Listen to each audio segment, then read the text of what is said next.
छू दिया नकाब तो इतना हो गया, कहीं और छूते तब क्या हो जाता।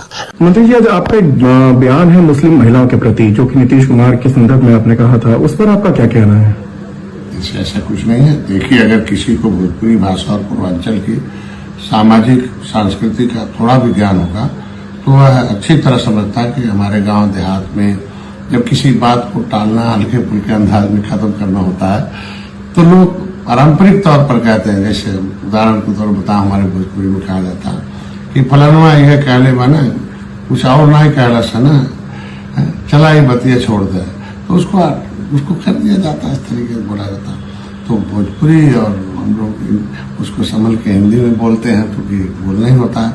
तो ये कोई अपमान नहीं, बल्कि बातचीत को आगे बढ़ाने और विवाद से बचने का लोक प्रचलित तरीका हमारे यहाँ पूर्वांचल में।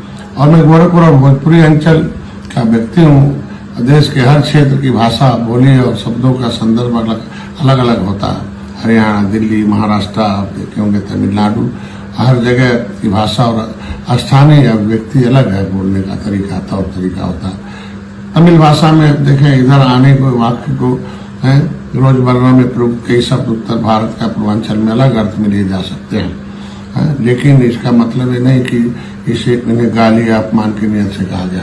वो अलग अलग जगहों के अलग अलग तरह की भाषा है। जिस कथन को लेकर आज विवाद खड़ा किया जा रहा है वह मैंने हंसते हुए सहज भाव से और अपनी स्थानीय भोजपुरी बोली में कहा था।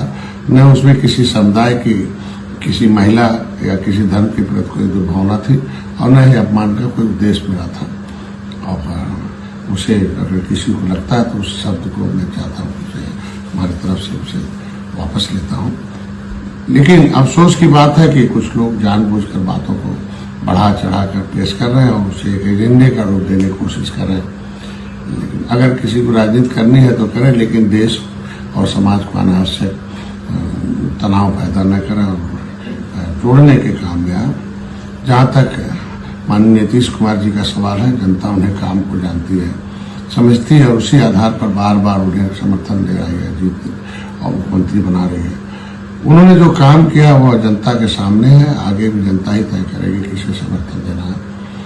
मेरा स्पष्ट मानना है कि भाषा, बोली और संस्कृति को समझे बिना किसी की बात को विवाद बनाना दुर्भाग्यपूर्ण है और हमें समाज को जोड़ने वाली सोच रखनी चाहिए, न कि तोड़ने वाली होनी चाहिए। हर नागरिक का कर्तव्य है। हमको लगता है बिना मतलब तोड़ दिया जाए।